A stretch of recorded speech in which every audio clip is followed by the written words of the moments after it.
Filhas de Deus, capítulo 18. A missão da mãe. No moldar devidamente o espírito de seus filhos, é confiada às mães a maior missão dada a mortais: formar a mente e moldar o caráter. A responsabilidade repousa especialmente sobre a mãe, ela de cujo sangue a criança se nutre e se forma fisicamente, comunica-lhe também influências mentais e espirituais que tendem a formar-lhe a mente e o caráter. Foi Joquebede, a hebreia, que, fervorosa na fé, não temeu o mandamento do rei. A mãe de Moisés, libertador de Israel, foi Ana, a mulher de oração e espírito abnegado, inspirada pelo céu, que deu à luz a Samuel, a criança divinamente instruída, juiz incorruptível, fundador das escolas sagradas de Israel. Foi Isabel, a parenta e especial amiga de Maria de Nazaré, que gerou o precursor do Messias. O preparo da mãe não deve ser negligenciado. A primeira professora da criança é a mãe. Nas mãos dela se acha em grande parte sua educação, durante o período de seu maior e mais rápido desenvolvimento. A mãe tem, em primeiro lugar, a oportunidade de moldar o caráter para o bem ou para o mal. Ela deve compreender o valor dessa sua oportunidade e, acima de qualquer outro educador, cumpre que esteja habilitada a dela fazer uso de modo a obter os melhores resultados. Não obstante, não há outrem para cujo preparo tão pouca atenção se dê. Aquela cuja influência na educação é poderosíssima e de tão vasto alcance é quem recebe o menor esforço sistemático em seu auxílio. Ensinar os filhos a orar. Meus irmãos e irmãs, rogo-lhes que criem seus filhos com simplicidade. Não ralhem com eles quando erram, mas levem-nos ao Senhor, contando-lhe tudo. Quando se ajoelham diante de Deus com seus filhos, Cristo se coloca ao seu lado e os anjos de Deus ao seu redor. Ensinem-nos a pedir que Deus lhes perdoe por terem sido rebeldes e impacientes. Criem os filhos na doutrina e admoestação do Senhor. Sejam homens e mulheres de oração. Apoderemo-nos da natureza divina e escapemos da corrupção que pela concupiscência há no mundo. Então teremos a apólice de seguro da vida eterna, uma vida que se mede pela vida de Deus. E quando os redimidos forem resgatados da terra, a cidade de Deus se nos abrirá e poderemos nos apresentar perante o Senhor dizendo: Eis-me aqui com os filhos que me deste. Então a harpa será colocada em nossas mãos e nossa voz se levantará em cânticos de louvor a Deus e ao Cordeiro, por cujo grande sacrifício fomos feitos participantes de sua natureza, e receberemos uma herança imortal no reino de Deus. Mães devem encorajar os filhos. Sempre que a mãe possa dizer uma palavra de elogio aos filhos por motivo de sua boa conduta, deve ela dizê-la. Deve encorajá-los por palavras de aprovação e olhares expressivos de amor. Essas serão ao coração de uma criança como a luz do sol e levarão ao cultivo do respeito próprio e ao brio de caráter. Ensinar aos filhos a importância de hábitos formados na infância. Os filhos têm reivindicações que os pais devem reconhecer e respeitar. Eles terão direito a privilégios tais como educação e instrução, que os farão membros úteis da sociedade, respeitados e amados aqui, e lhes darão aptidão moral para a sociedade do puro e santo porvir. Aos jovens deve ser ensinado que o seu bem-estar, tanto presente como futuro, depende em grande medida dos hábitos que formarem na infância e na juventude. Cedo devem ser acostumados à submissão e à abnegação e respeito pela felicidade de outros.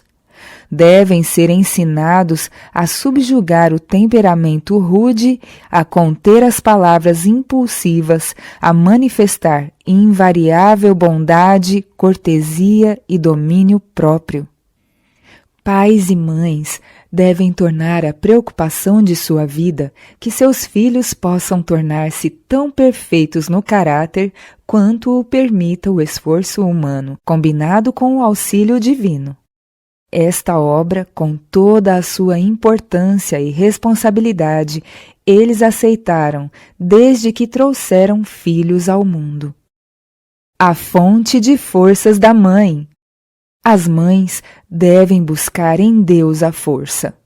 Se uma mulher volta-se para Deus em busca de força e conforto e em seu temor procura cumprir seus deveres diários, conquistará o respeito e a confiança do marido e verá os filhos chegarem à maturidade como homens e mulheres honrados, com disposição moral para fazer o que é direito.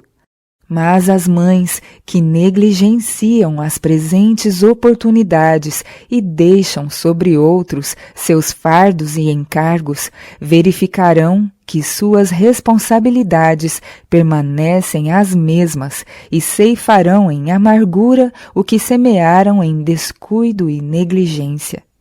Não existe acaso nesta vida.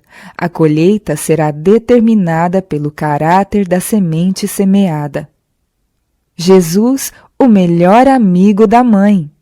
Se as mães fossem a Cristo mais frequentemente e nele confiassem mais plenamente, seu fardo seria mais leve e elas encontrariam descanso para sua alma. Jesus conhece o fardo de cada mãe. Ele é seu melhor amigo em toda a emergência. Seus braços eternos a sustentam. Esse Salvador, cuja mãe lutou com a pobreza e privação, simpatiza com cada mãe em seu trabalho e lhes ouve as orações sinceras. Esse Salvador, que empreendeu uma longa jornada com o propósito de aliviar o coração ansioso de uma mulher cananeia, fará o mesmo pela mãe aflita de hoje. Aquele que devolveu a viúva de Naim, seu filho único, que estava sendo levado ao sepultamento, é hoje tocado pelo lamento da mãe enlutada.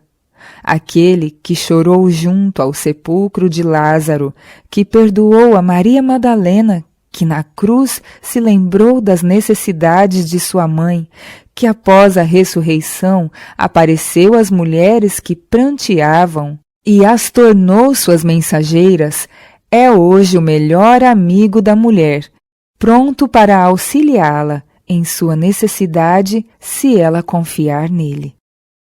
Conselhos sábios para as crianças. Eddie e May Walling, filhas da sobrinha de Ellen White, moraram na casa da família White, e Ellen foi como mãe para elas. Cuidou delas e as aconselhou como se fossem suas filhas. As meninas tinham 12 e 15 anos na época em que esta carta foi escrita. Queridas filhas Eddie e May, tenho alguns minutos hoje de manhã e lhes escreverei umas poucas palavras de conselho. Na minha ausência, quero que sejam bondosas e corteses com todos os que trabalham na minha casa. Nenhuma de vocês deve achar que tem experiência e sabedoria para fazer as coisas corretamente sem conselho dos mais velhos. Tenho observado em vocês duas falta de respeito para os que são mais velhos. Se houver condescendência com esse defeito de caráter, ele se confirmará e se tornará mais forte a cada condescendência. Portanto, subjuguem-no, controlem-no e vençam-no completamente. Vejo, Ed, mais especialmente em você, uma disposição crescente para o ciúme. O ciúme, dizem as Escrituras, é duro como a sepultura. Você pode perguntar, o que é o ciúme?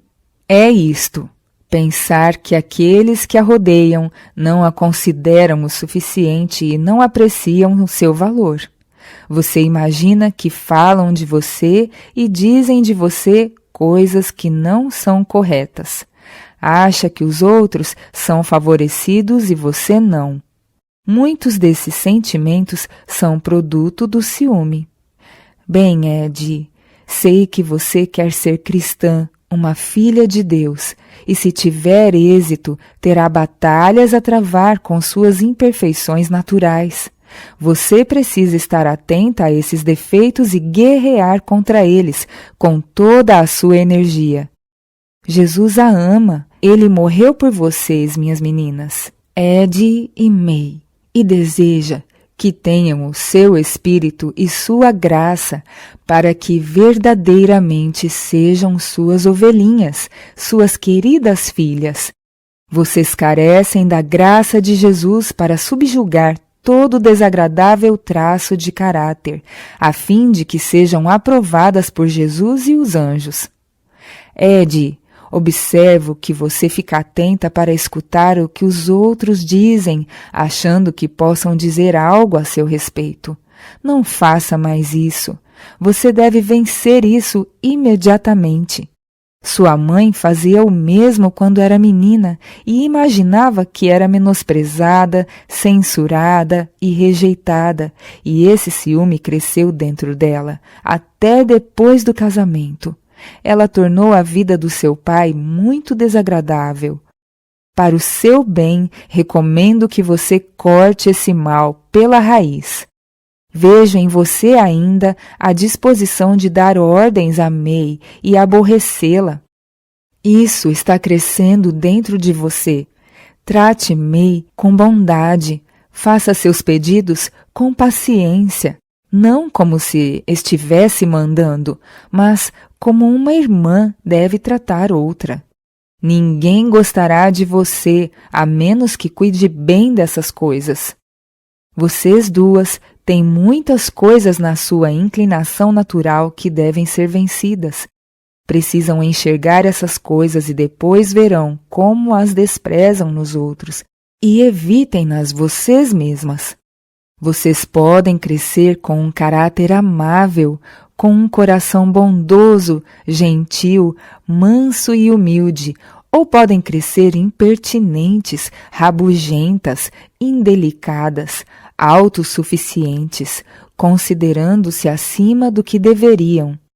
Leiam na Bíblia quais são os frutos produzidos pela árvore cristã e depois leiam o fruto produzido pela árvore má.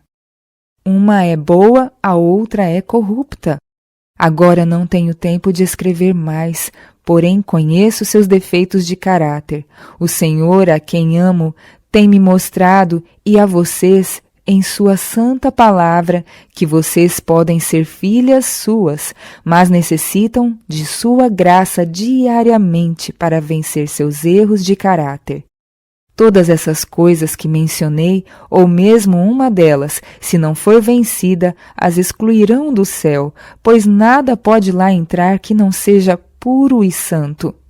Desejo que nosso cuidado por vocês, minhas filhas, não seja em vão. Quero que sejam felizes no belo mundo que Jesus preparou para aqueles que o amam e procuram ser como ele no caráter. Não negligenciem esta questão. Levem-na a sério, batalhem com todas as forças contra tudo o que for desagradável no caráter. Vocês mesmas serão mais felizes por isso. Farão felizes os outros ao seu redor, e vocês podem, pelas palavras e um procedimento correto, mostrar que estão copiando o modelo, formando o caráter de acordo com o caráter de Cristo. May, querida filha, não quero que trabalhe demais, mas que seja prestativa e assuma sua parte de responsabilidade. Aqueles que trabalham somente quando são compelidos a fazê-lo serão indignos. Você pode trabalhar com alegria, sem esperar que a mandem. Seja fiel nas pequenas coisas e então será fácil ser fiel nas maiores. Lembre-se de que há tarefas para realizar que são tão importantes para aperfeiçoar sua experiência quanto os deveres que os mais velhos precisam cumprir para aperfeiçoar sua experiência. Faça o seu trabalho não como se fosse um fardo, mas um prazer, como se fosse feito para Jesus. Seu Salvador foi uma criança obediente, trabalhando com seu pai no simples ofício de carpinteiro. Você precisa comer e beber a fim de viver, e então, como resultado natural, a louça precisa ser lavada e o chão varrido quando você mora numa casa. Desempenhe sua parte com fidelidade, fazendo seu trabalho para Jesus.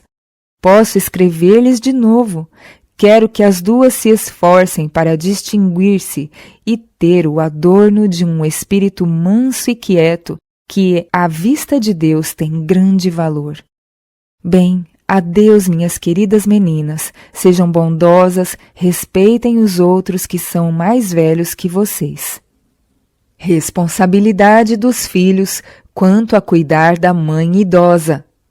Mary Chase era irmã de Tiago White. Durante a vida de Tiago, ele e Ellen cuidaram dessa irmã. Depois que Tiago morreu, Ellen White achou que não conseguiria continuar com a responsabilidade. Escreveu para a filha de Mary, Adeline Savage, desafiando-a a cumprir seu dever de cuidar da mãe. Querida sobrinha Adeline Savage, acho que você deve saber como está sua mãe, Mary Chase, no momento. Está muito fraca. Tem necessitado de cuidados constantes. Possivelmente não terei condições de continuar cuidando dela. Hoje saímos de Battle Creek para Otsego. Na próxima semana, espero, estarei em Chicago. No dia 8, devemos começar a longa jornada para a Califórnia. Fico triste por deixar sua mãe na sua presente condição de fraqueza. Proporciono a ela o melhor que posso. Comprei uma casa que me custou $1.000 e a mobiliei de modo simples com os artigos necessários para o uso dela. Deixamos uma família na casa, mãe, filho e filha. Eles têm direito a morar na casa em troca do cuidado para com sua mãe. Eu pago as despesas. Ano passado, sua mãe pagou as despesas, mas houve um acidente ao fazer fogo no fogão. O piso pegou fogo e me couberam $75 pelos reparos.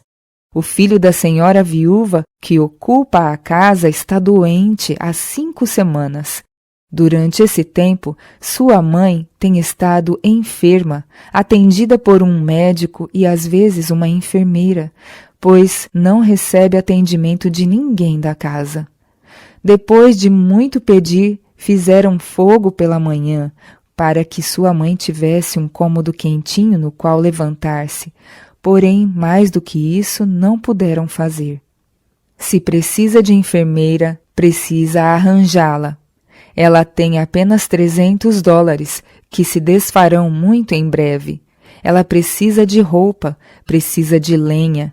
Tenho feito tudo o que posso e mais do que deveria. Espero que vocês, filhos e netos, façam a sua parte.